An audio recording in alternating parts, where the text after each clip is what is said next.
Hello, sports fans, and welcome to Let Me Speak, the show that shares sports' biggest headlines explained, uninterrupted, and maybe a little audacious.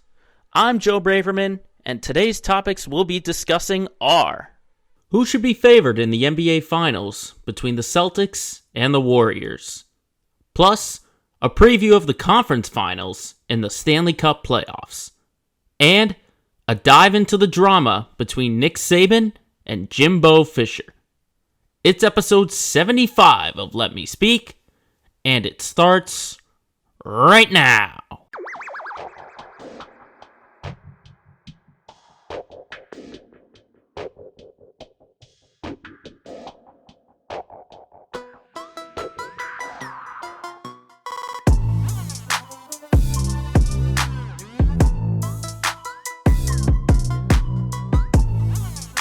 Hello, everybody, once again, here on Thursday, June 2nd, 2022, episode number 75 of Let Me Speak. Thank you, everyone, for tuning in wherever you are getting this podcast. I hope everyone had a very safe and happy Memorial Day weekend. The unofficial start of summer is here.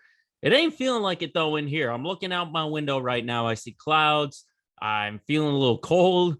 Temps are in the 60s. They're not quite summer temperatures that I thought, so hopefully we'll get into it summer the next couple of weeks. But of course, you have the unofficial start of summer, but around this time, something gets very, very exciting, and that is the NBA Finals, and it's now set. We have our final two teams. It's the Golden State Warriors and the Boston Celtics. And this, I think, is a very exciting matchup that no one's really complaining about. I mean, unless you're a Dallas or a Miami fan or any of those teams that had title aspirations in the near future. But I think this is a great finals matchup. I think, to me personally, this is a finals matchup that probably should have happened a couple of years ago. I look back at like 2018 when the Celtics had the Cavs in 7 games.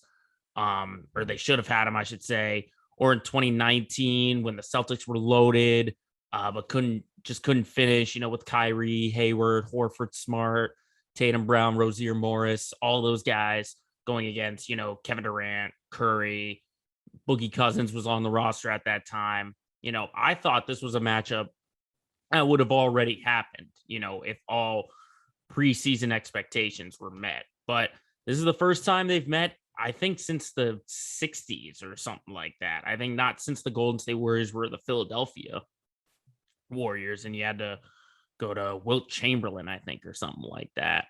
But I am very excited to watch this matchup as a fan. I would say that the previous series in the conference finals went further than I thought, because I had said last week that by the time this episode, I say, comes out, the finals would have already been set. And we were half right with the Warriors knocking off the Mavericks in that 5th game. And then the Heat, I definitely would have thought the Celtics had it. But Miami just looked like a whole different team after the first 5 games. When you look at them in game 6 and 7, they were clearly much healthier than we saw in game 4 and game 5. In those 2 games. But game 7 was exciting. It was nail biting between Boston and Miami. Everyone was talking about the Jimmy Butler decision on the final shot. I personally don't have a problem with it. It's a 50-50 one. Butler is a good driver. He could have gotten the foul, but he was feeling it over the last 2 games. I mean, you had the 47-point game 6, and then in this one he had, I think, like 35 or something like that. So back to back, he was just feeling it. The shots are going down. So I don't have a problem with the decision. Not at all. Am I glad he missed it? Absolutely, because the Celtics are now in the NBA Finals. So obviously we got to preview the finals between these 2 teams because I think both Boston and Golden State have perfect reasons as to why they should win it all. Arguably, I mean, you look at Boston's side of things, they've arguably been the best team since the All-Star break with a record of 29-11, including including the playoffs in all those series. They've been, arguably the best defense in the NBA statistically. And considering that this team was 18-21 at one point, they were sub 500 heading into January. I am shocked to see this team the way they are. And I think I give full credit to Ime Udoka and that coaching staff for turning things around and really just instilling a winning culture in there. He turned around everybody, considering, a year ago, there were talks of, blowing the whole thing up. I mean, Danny Ainge out as president, Brad Stevens goes from the sidelines to the front office. There was a lot of talk about blowing things up, but they stuck to the course, and here they are, 4 wins away from their first title since 2008, and in their first finals since 2010. The X factor I see, though, for Boston, I think is going to be their size and their superstars. I mean, they have the best record against Steve Kerr, which is another reason why it's possible that they could win. I mean, I think they're the only team that has like a plus 500 or like an over 500 mark at 9-7. They have the best winning percentage. I know that for a fact, but size and superstars I see is that I look at the size and I look at Robert Williams. I think when healthy and he's not dealing with a sore knee from day to day, I think he's the best center on the floor for either team right now. Not only is he effective on the offensive side of things, but his length, his ability to be a rim protector and to switch out on the perimeter and just use his length to his advantage. I think he's got to be healthy, though, to be effective, because you look at what the Warriors have. Kevon Looney, he's not going to play as many minutes as Robert Williams. They're going to play a lot of small ball, which means, Draymond Green's going to be the center. Otto Porter might be the center at times. So Robert Williams has to be effective. And I think for him to do that, he's got to be healthy. And the good news for him is he's had multiple days to sort of get that knee right. And in the finals, there's an extra day off rather than playing every other day. You get 2 days off in between each game. So I think that helps Robert Williams. But I think his size, along with Al Horford's size, he doesn't have to be the rim protector, but we saw what he did against Jimmy Butler, against Bam Adebayo, against Giannis, and against Kevin Durant. He's got to do the same thing. And granted, the guys that he's going to be defending, probably an Andrew Wiggins or Draymond Green, are nowhere close to that kind of style of play. But still, just the fact that he can use his length, he's basically been the playoff MVP, I have to say, in my eyes, for Boston this whole year. But he's got to be effective along with Robert Williams. So that's the size factor of it. The superstars side of it is all focused on Jaylen Brown and Jason Tatum. I think there can't be any slacks, which means you can't have Jason Tatum putting in another 10-point performance. Jaylen Brown has to put in 20 points to be a supporting cast member with Jason Tatum. So the turnovers have to be limited, obviously, from the two. The inconsistencies have to be limited. And I think that's going to be huge because there are 2 bona fide superstars on the Celtics. You look at Golden State, there's 4 bona fide superstars right there. You got your core 3, and then you could throw in Andrew Wiggins in there. You could even throw Jordan Poole possibly in there. So I think the 2 of them, Brown and Tatum, have to have more of a superstar impact than Curry or Thompson on the offensive end. But then overall in the scheme of things, defense on the perimeter, I think it's going to be huge, okay? Because in previous series, the Nets, the Bucks, and the Heat aren't nearly as strong 3-point shooters like Golden State is. They've got Golden State basically 1 through 6 can shoot threes. Essentially, they have basically half of their roster are some of the strongest 3-point shooters in the game today. So I think that's going to be huge on the perimeter. Obviously, Marcus Smart is probably going to be on Curry a lot. Probably going to see Grant Williams. He might have to go into the perimeter time and again, but I think perimeter defense is going to be absolutely huge for Boston. And that's some of the reasons I could see the Celtics winning. Now, the reason I could see Golden State winning their championship again is that they can lean on experience when compared to Boston. I mean, this is their 6th finals in the last 8 seasons. That's unbelievable.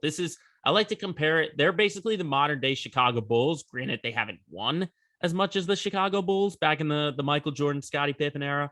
But they're still, when you're looking at sort of modern NBA dynasties, this is definitely one. Even though they've only won 3 times, that's 3 more than most franchises in the last 50 years or so.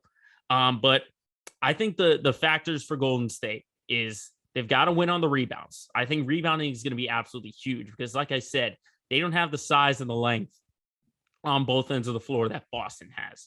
They don't have a Robert Williams or an Al Horford, but they just got to be really good on the rebounds. And I think, Draymond Green can do that. And he can be a playmaker, but I think there's got to be more guys out there. I think Wiggins has to crash the boards. I think Thompson has to crash the boards. I think if they win the rebounding battle, I think that's going to be huge, especially they got to limit the offensive rebounds for the Celtics. I think that will be very important because second chance points we saw in the Miami series against Boston, that bit them in the butt, the Celtics. So we saw how close Miami made it when they were rebounding extremely well. So I think if Golden State can do that, then they'll have a really strong chance. But the most important thing I see is just the depth. I think depth is going to be huge. And I look at, I mentioned Green as a playmaker, but the 4 biggest offensive weapons that Golden State has, Stephen Curry, Klay Thompson, Jordan Poole, Andrew Wiggins, they all got to be working together. And I think they've got to have really strong offensive games because we know Curry can get hot. We know Klay Thompson can get hot. But what happens when those two have some tricky games? If they're not shooting like we know that they can shoot, that means Jordan Poole's got to come in off the bench and be the strongest 6th man out there on the floor. That means Andrew Wiggins has to continue to attack the basket and be sort of that X factor. Because what happens when Steph Curry starts making shots and Thompson starts making shots? That means defenses are going to put all eyes on them. That's going to open the door for all these other weapons to come in. That means Poole's got to be ready to shoot and score. Wiggins has to be ready to shoot and score. So I think all of them working together, and I think Steve Kerr has done a great job with this team, with all the bits and pieces. They've still got their core, but everyone else buying in. I think he puts together really great teams. So I think Golden State can do that. The question is, will they be able to do that? That's the question, because this is a tough defense that they got to get past. It's going to be nowhere near what they saw against the Nuggets, against the Grizzlies, or against the Mavericks. This is by far their toughest test of the playoffs. Now, for an overall prediction, going into the series, I mean, the obvious choice in my eyes would be Boston, because I live in the state and I root for the team. I've been rooting for them all season long. So my heart is saying Boston, but something about my gut says that Golden State's just going to find a way to pull this out just because of the championship experience. And I don't want to knock Boston because I think they've been in really, really tight games. And in the core of Smart, Tatum, Brown, Horford, they've got experience in tough games, in conference finals, do or die kind of games. But this is the finals. The finals are a whole another level. I'll definitely be rooting for the Celtics to win. Don't get me wrong. I'll be rooting for them to win, but something about my gut tells me that Golden State's going to find a way to win this game. They're well rested after missing the playoffs the last 2 years. Just something about it says Golden State's going to win it to me. And I think it's going to be a 7-game series. That's what I think. Just looking at also Boston in previous series, they don't lose after they've lost. So I think game 1's going to be huge tonight. If Golden State wins game 1, then they would probably be favored, at least in my eyes, to win the championship. But don't get me wrong, for all the listeners from Boston out there, I'm still rooting for the Celtics, but just something about my gut tells me that Golden State's going to find a way to win this championship. And I think they're going to do it in 7 games. I think it's a 7-game series, and I think Golden State finds a way to come out on top. But regardless of what happens, gut tells me Golden State, heart tells me Boston. Regardless, I am looking forward to a very entertaining finals matchup between the Warriors and the Celtics.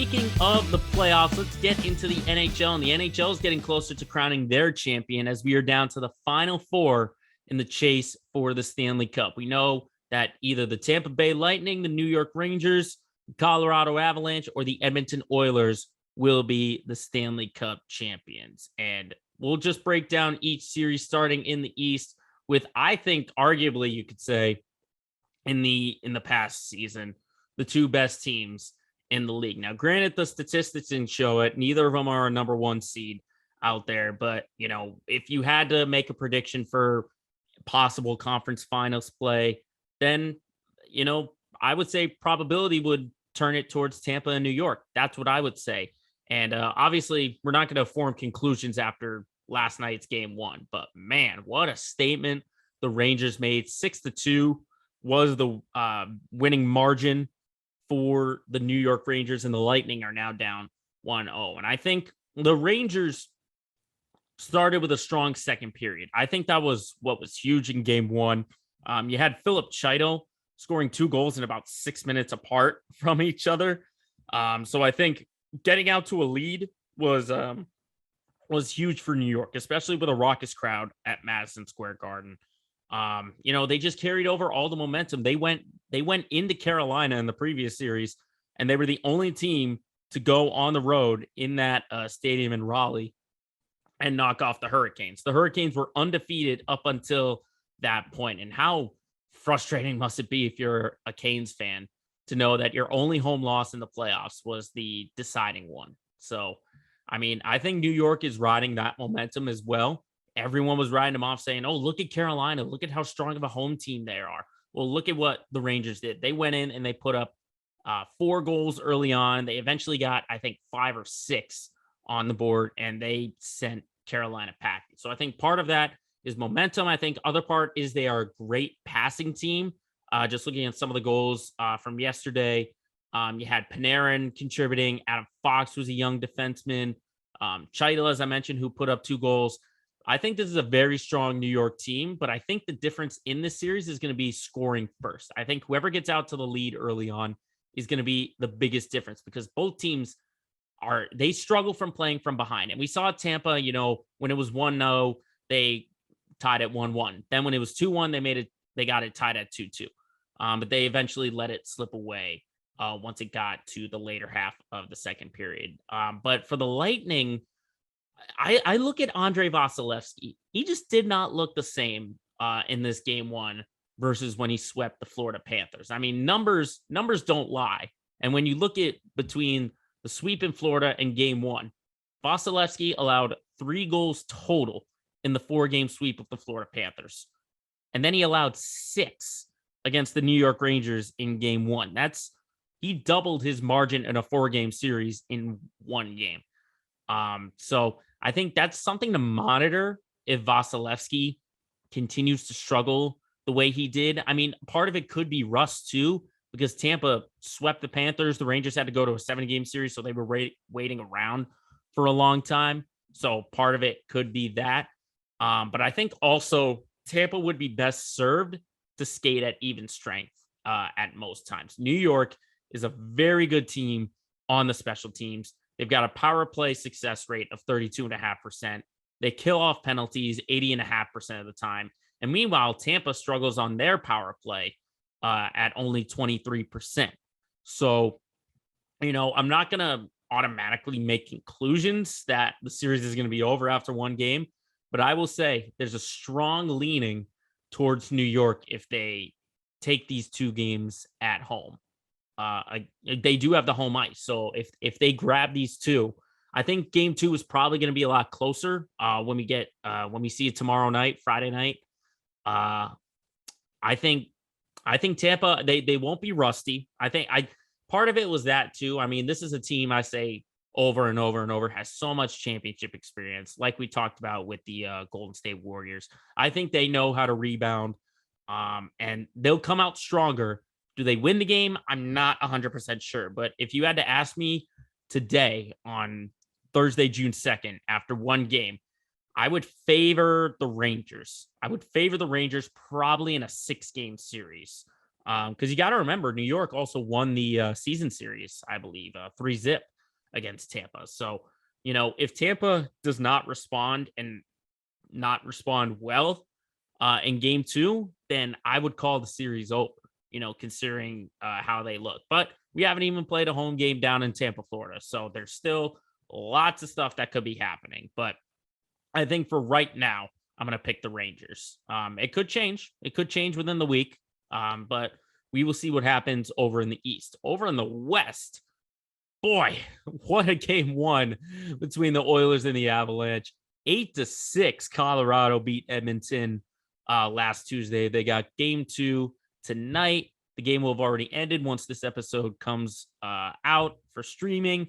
But my goodness, that game 1 was incredible. I mean, scoring, I already knew scoring was going to be at a premium between these two, but I never would have thought 14 combined goals between the two were going to be the big difference. I mean, neither team could get away from each other. They kept responding seconds later. But to look at both teams individually, I look at Colorado and I see home ice and I see depth between those two. I mean, in the regular season, this team only lost 5 games in regulation, and they were 32-5-4 in the regular season, and they're 4-2 in the postseason. You do the math, that's 36-7-4 overall at home.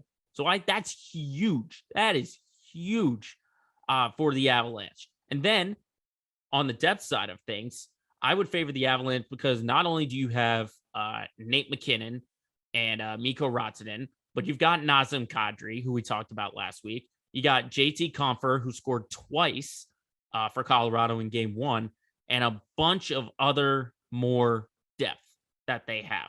I think that is huge for Colorado. And I think they have the physicality edge. And that's what I want to see from Edmonton's side of things, is they just got to be a little bit more physical defensively, because let's face it, Kale Marker, probably one of the best defensemen in the game right now in the NHL. Not only does he pass well, he scores, and he's physical out there. You look at Edmonton's line of defensemen, there's no one I don't think can really match him individually. So I think they just have to match the physicality. And obviously they're a great passing team. They're able to score at a premium, and they just have a lot of speed offensively. But for Edmonton, I think, we talk about it all the time with Connor McDavid and Leon Draisaitl. Evander Kane has played great, but who else is there? Who's got more scoring behind them between McDavid and Draisaitl and Rantanen and McKinnon? That's what I see, is who has more scoring behind them. And if you ask me, the depth, as I said, goes on Colorado's side. Colorado has Rantanen and McKinnon.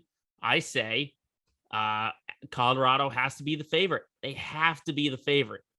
Just looking at all the scoring depth that they have, and they have a strong impact defenseman like Makar. So I would favor Colorado on this side of things. Sorry, all you Edmonton fans out there, or Canadian fans in general. You're going to have to wait a little longer, at least in my eyes, to see a Canadian team win the Stanley Cup. Sorry about that. But, I just think Colorado has been so strong all year long. They've got strong defense. They're not that's another thing. As I said, Makar can score. Who else on defense for Edmonton can score, at a premium level, I should say. I don't see it. I don't see it on the Oilers side of things. So I'm going to favor the Avalanche. I think they get it done in 6. That's what I am expecting, is that Colorado finishes off Edmonton in 6 games. But I think it's going to be a very exciting series.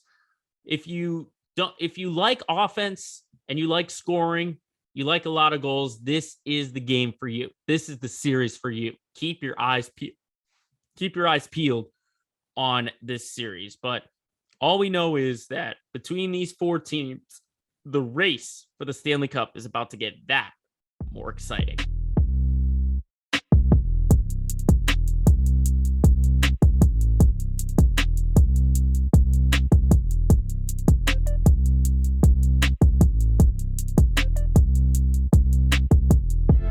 while the playoffs are a nice thing to talk about, there's still some stuff going on that might not be as exciting as the playoffs, but it's definitely something to talk about. So let's dive in once again to this week's edition of Quick Hits.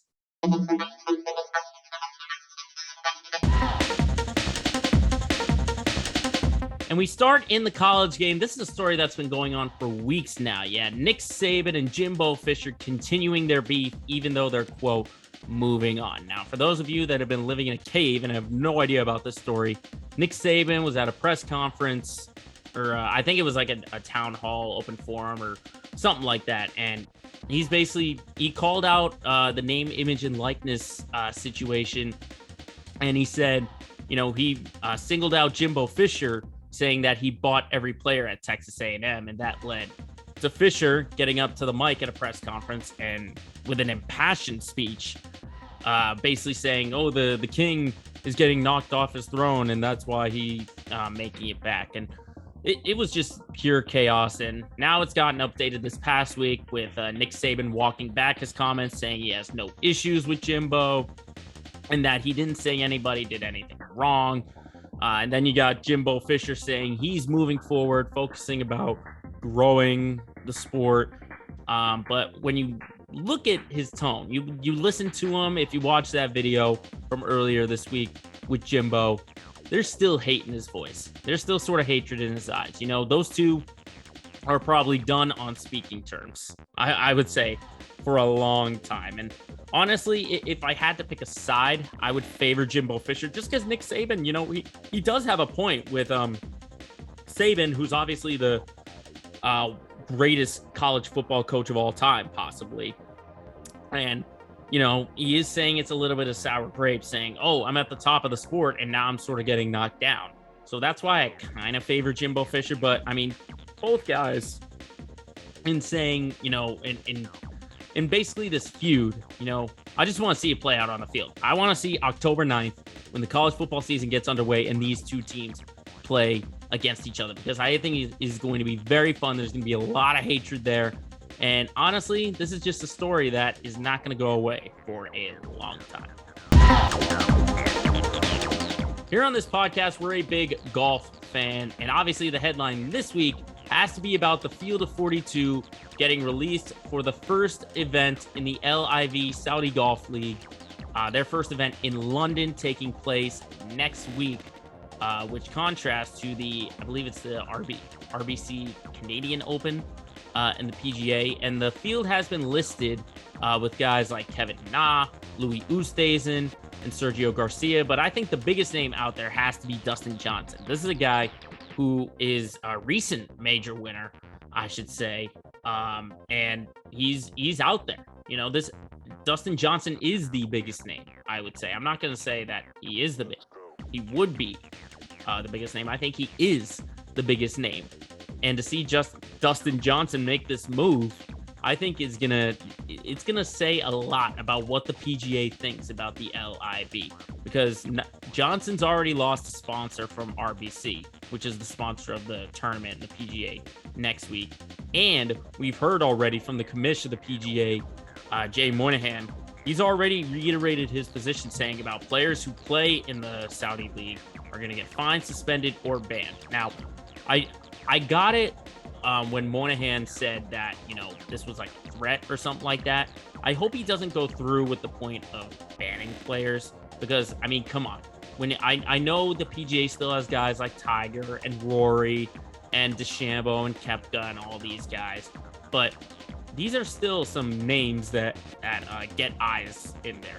People go to Dustin Johnson because he's a really good player. People go to Sergio Garcia to see him cuss out another rules official. So I'm hoping it goes the length of just being suspended maybe for a few months. I'm hoping players don't get banned, because let's be honest. At this moment right now, I don't see LIV as a strong contender to the PGA. But if it were to get stronger and stronger, if you're banning all these players, that means it's just going to go downhill for the PGA. In the world of baseball, we have to talk about the incident last week between Tommy Pham of the Reds and Jock Peterson of the Giants. So Tommy Pham confronted Jock Peterson And I think this was over the weekend when the Reds were playing the Giants. And Tommy Pham took a swipe and hit Jock Peterson. And he was suspended 3 games. Why was he suspended? Because it was over fantasy football. Fantasy football, Tommy Pham decides to hit a guy. And apparently the story was that Peterson was accused of cheating by using the IR spot to open up a roster spot or something like that. Now, I'm going to share like a little story, and I'll try and make it brief, that this past year in my fantasy football league at one of my jobs, I was in the championship with another guy, and someone on another team had released Russell Wilson into free agency. And sure enough, the other guy who I was playing didn't have a quarterback for that time. I think I'm forgetting who it was out there. I do remember it was Kirk Cousins. He had tested positive for COVID, so he was without a quarterback. And what does he see? He sees Russell Wilson out there in the open market released, and he picks him up, and he almost beats me. Luckily, he didn't, and I became fantasy football champ. But that situation is something I don't result to hitting him. I wouldn't hit the guy who released Russell Wilson. I would just confront him. You know, I've been in somewhat the same scenario as Tommy Pham, but I'd never result to hitting someone over that scenario. So Tommy Pham is just, you know, he served his suspension already, but it's something that, you know, it could have been a candidate for LOL moment of the week, if you ask me. But to see a baseball player hit another guy over fantasy football, or not just baseball, but just another guy in general hitting a guy over fantasy football, that's just crazy.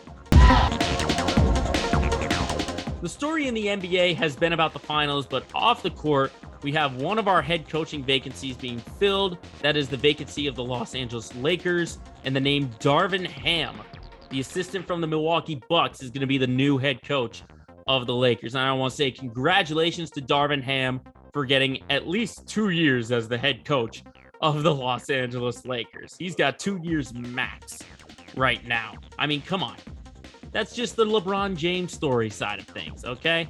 That's why he's only got 2 years. That's just the history of head coaches of LeBron James outside of Eric Spoelstra. You know, guys do not last long when the guy named LeBron James is on your roster.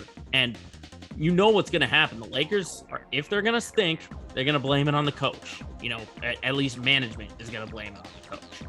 But the roster is just a mess. They've got guys that play styles just don't work well with each other, and they're all old, and they've got to get younger.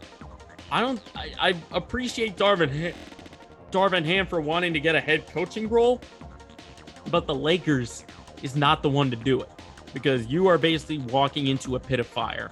You're in a ring of fire with everything swirling around you. You're gonna get engulfed in the flames if you continue to lose. So Darvin Ham, I pray that things work out so you can sustain your position as head coach. And then lastly, in the world of NFL, obviously we got mini camps coming. I talked about voluntary OTAs, which is nothing to panic over. Some of your favorite players aren't there. But off the field, Aaron Donald is making the headlines after his appearance on the I Am Athlete podcast. I mean, there's been talks ever since the Super Bowl about getting an extension. He could say he wants to retire, but he has said on that podcast that he's at peace. He said that in quotes, at peace with his career, and that he would be perfectly fine retiring if he did not get a new deal with the LA Rams. Now, if you're asking me, this sounds like a leverage sort of thing. This is kind of, you know, looking at the Rams saying, listen, you don't make me the highest paid defensive player, I'm going to retire. So you got to figure things out. Now, I don't think there's any, like, you know, beef or anything like that. I don't think Donald's going to miss any time. He's not going to hold out of minicamp or something like that. Because he's already a multiple-time defensive player of the year. He's already a Super Bowl champ. He's going to the Hall of Fame. And, you know, when you look at the numbers, he's only a few $1 million short of TJ Watt for being the highest paid defensive player. They can find a way to make him the highest paid. So I don't think there's any like bad blood between Sean McVay and Aaron Donald, anything like that. So this just sounds like really a leverage sort of thing to me. I don't think, Rams fans have to panic if Donald doesn't get a new deal, because I don't see him retiring. I don't see him retiring. I think he's going to play. And I think eventually he's going to get a new deal. It might be a short-term deal, because he might be serious about retiring or anything like that. But, when you win a Super Bowl, things definitely change for you. And that is a wrap-up of this week's edition of Quick Hits.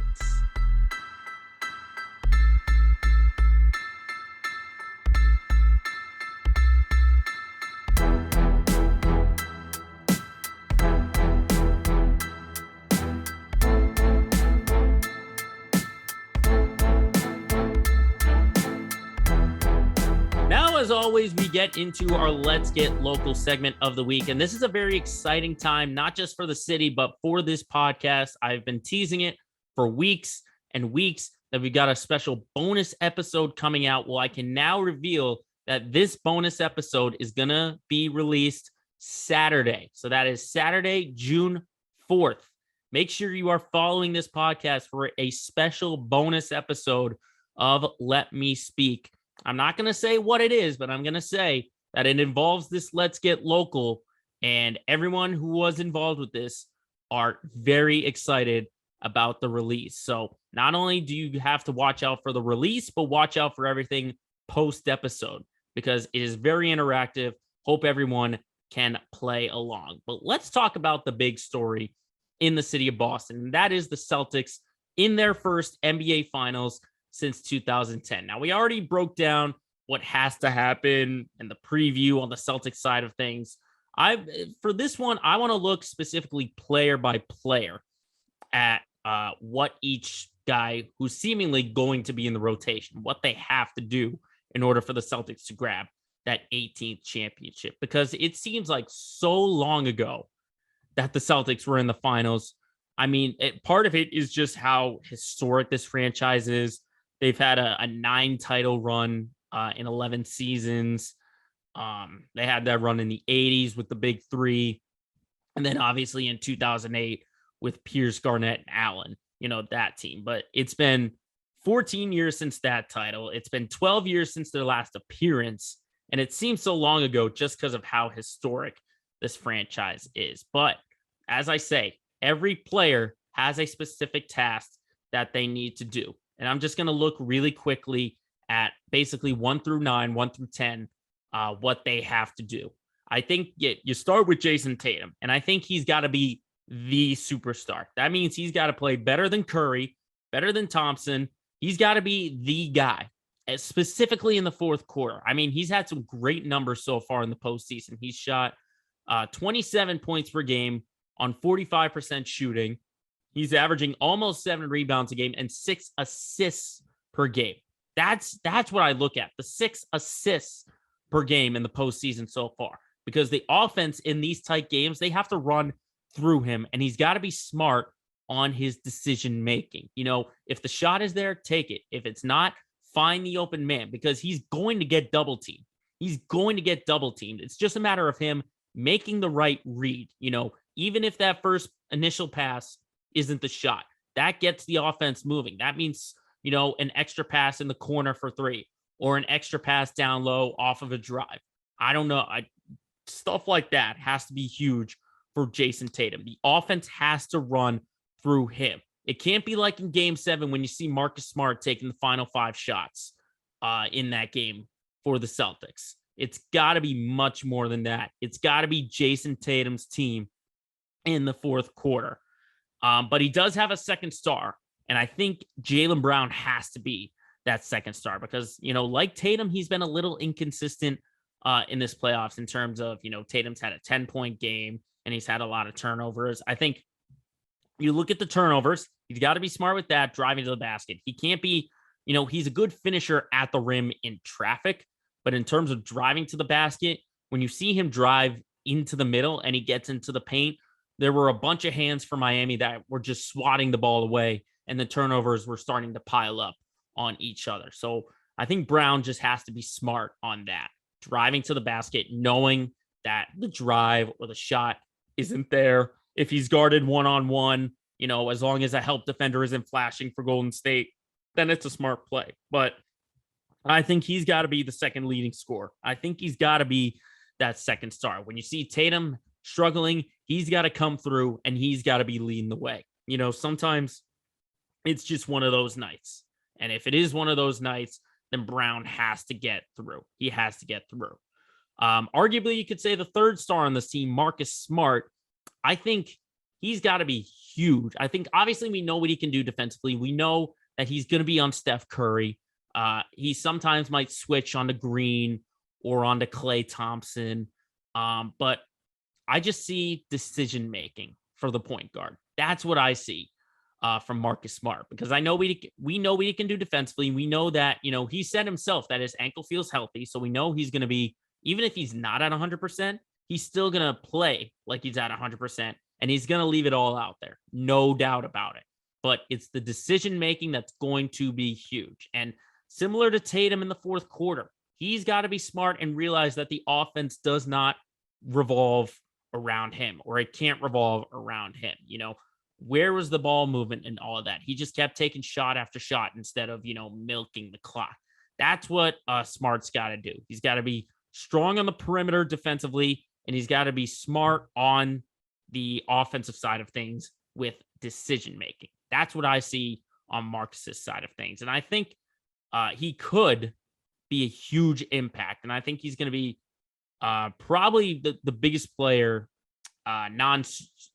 scoring wise that's going to make a big difference. But the same thing with Al Horford, though. He's basically like a bigger version of Smart in terms of what he has to do. I think he's got to knock down his open threes like we saw in the Milwaukee series.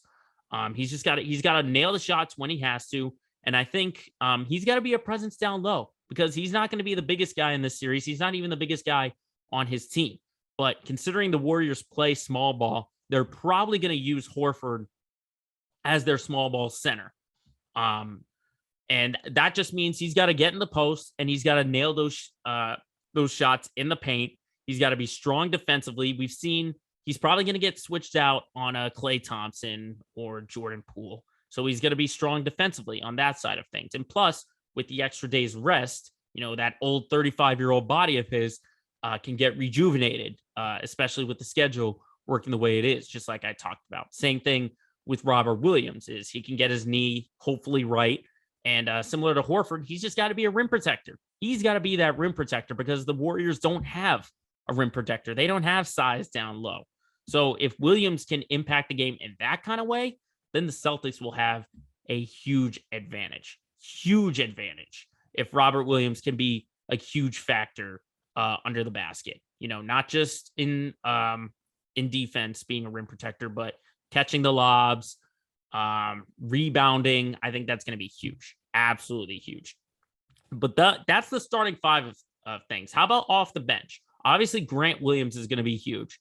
Similar to Horford, the Warriors are going to look for that switch. They're going to try and get him on Curry or him on Thompson or even on Jordan Poole from time and again. So it's just going to be a different style of defense that he's going to have to play. And then similar to Horford, he's got to nail his open shots, whether that's, driving the basket or hitting corner threes.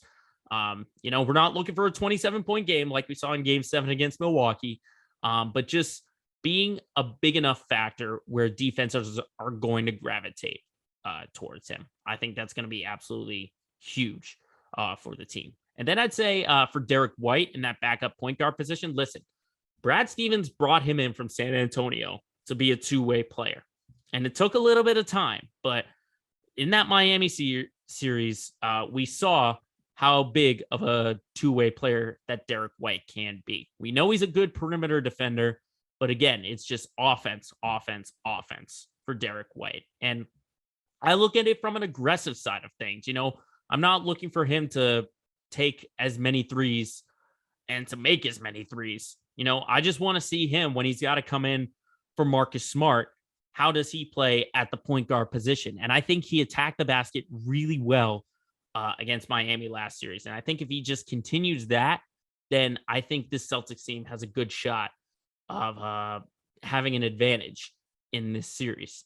So Derek White has to be aggressive. On offense. Elsewhere on the bench, you also got Peyton Pritchard. who's probably going to get some minutes. What I see for Pritchard is in that Miami series and in the Milwaukee series, they were getting a lot of switches on him because he's probably not a strong defender. But we know that he can score. We know that for a fact. I just look at, he's got to be that bulldog defensively. He's going to be a guy who's not going to quit on the play. That way, every single time on the floor, it's not going to be, get Green on Pritchard or get Wiggins on Pritchard. It can't be that. He's got to hold his own. That's what Pritchard has got to do. He's got to hold his own on the defensive side of things. And I think he can. I think Ime Udoka can coach him up and basically say, listen, you don't got to be, a lockdown defender like Smart. You just got to take a guy off his rhythm or just deny shot or it's stuff like that. So I think that's what Pritchard can do. That's what I think Peyton Pritchard can do. I'll even throw one more out there. I'll throw Daniel Tice in there because I think he might get some minutes time and again if Williams, if his knee flares up and he can't go as much. I think, Tice, obviously the one thing that he has a label on is just committing fouls. He's very twitchy with his hands. So he gets a lot of hand check fouls in there. He's just got to be big. Again, he's one of the bigger guys, or he's going to be one of the bigger guys out there on the floor. I think as long as he just hangs around the basket, if the Warriors are giving him threes, he can't take it every single time. If he wants 1 3-point shot, then that's fine by me. But again, he's just got to play big. He's got to use his size, just be there on the extra pass when either Brown or Smart is driving to the basket and, just be ready to finish at the rim. And then on the defensive side of things, just don't foul. Don't foul. Be careful because these Warriors love to bait you and draw you in that pump fake and the fouls.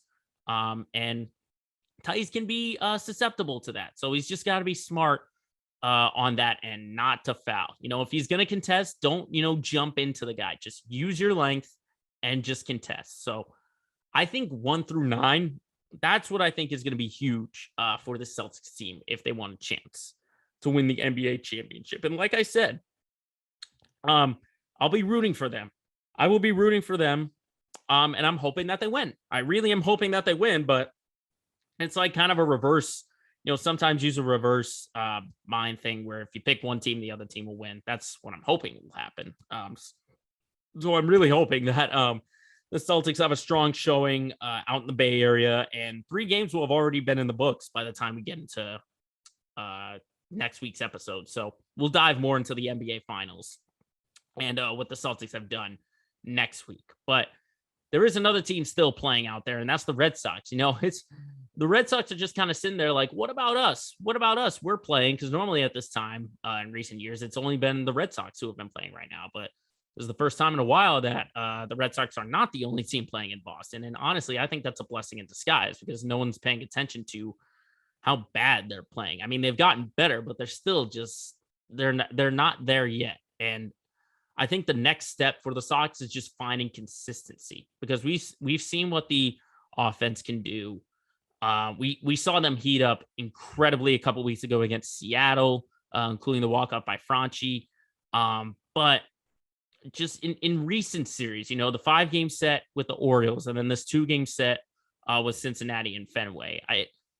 Consistency, man. It's consistency that's been bugging at least me in particular, because you go from a 12-2 win against the Orioles to then being shut out 10-0 and being one hit by the Cincinnati Reds. That just can't happen. That cannot happen at all. You can't go from a dominant team who's put up, 16 runs in Chicago and 12 runs against the Orioles to then going to being shut out and only getting one hit in a game. And part of it's getting better. They had a big 7-1 win last night against Cincinnati, but they struck out 13 times. That it's what I'm looking at from the lineup is that we already know who the big hitters are and who they're going to be.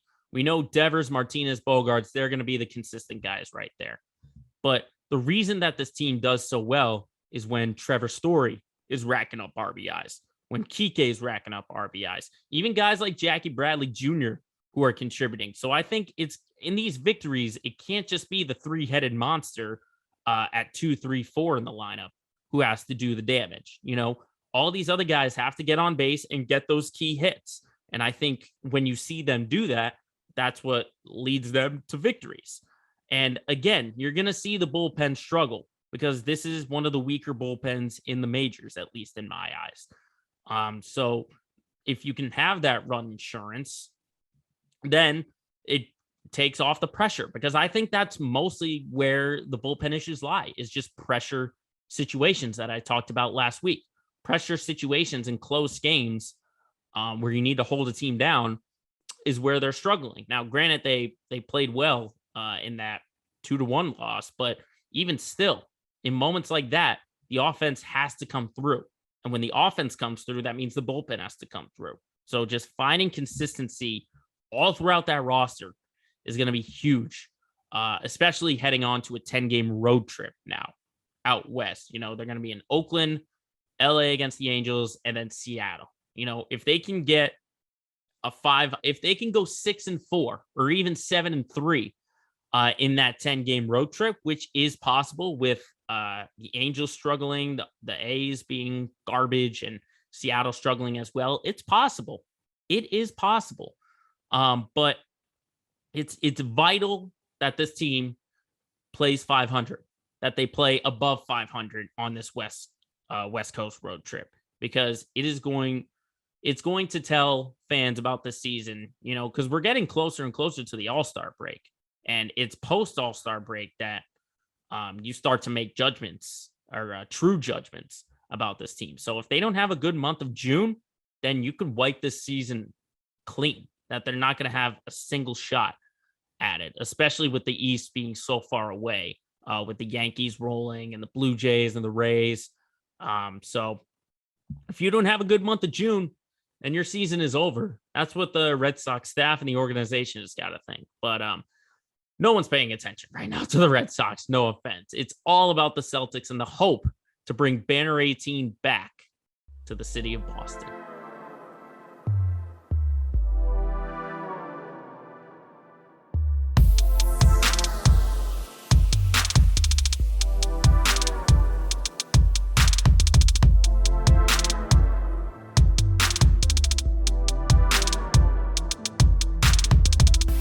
Lastly, as we always do, we look at our LOL moment of the week. And I'm not putting this on one specific moment or one specific player or person.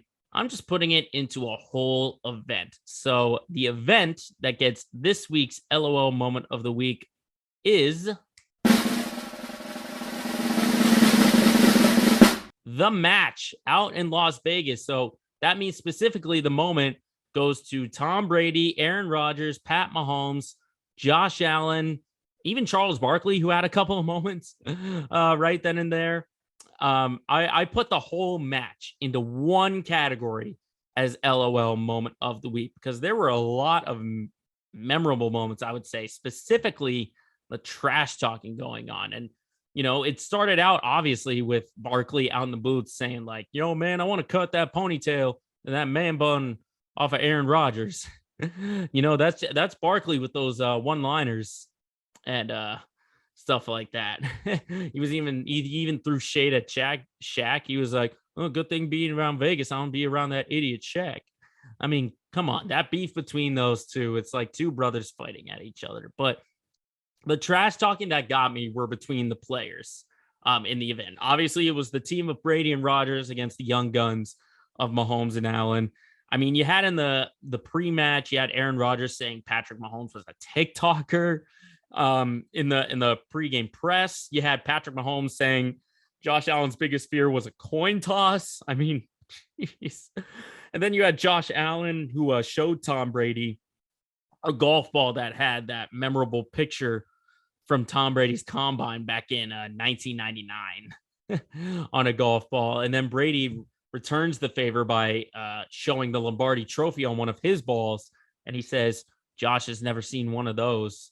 I mean, come on. Just who doesn't love the match, in my question. Now, I did say when the participants came out, I would have loved to have seen like a PGA guy, but obviously the schedule wouldn't have worked because, a couple weeks off the PGA, another RBC Canadian Open coming out, stuff like that. But regardless of who's in the match, it is must watch. It's must watch just from the entertainment side of things. And it's kind of good to see, these NFL quarterbacks in sort of a loose kind of state where they can have fun, but they can also be competitive as well.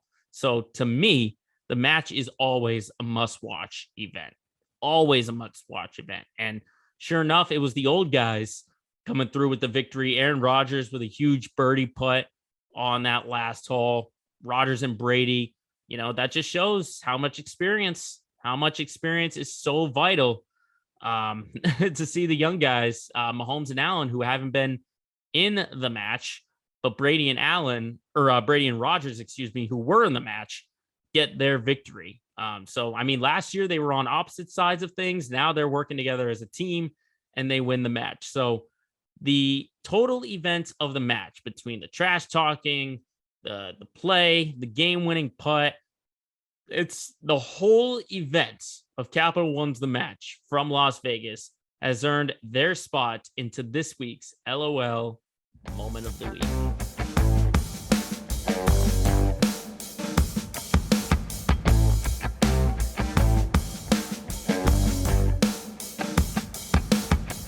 So that wraps it up for another edition of Let Me Speak. Thank you everyone for tuning in wherever you are getting this podcast, watching us on YouTube or listening to us on Spotify or Apple Podcasts. Make sure, as always, you follow our pages on Twitter, Facebook, and Instagram. All you got to do is search Let Me Speak Podcast. And remember, as always, if you got a point you got to get across, just let the whole world know. Shut up and let me speak.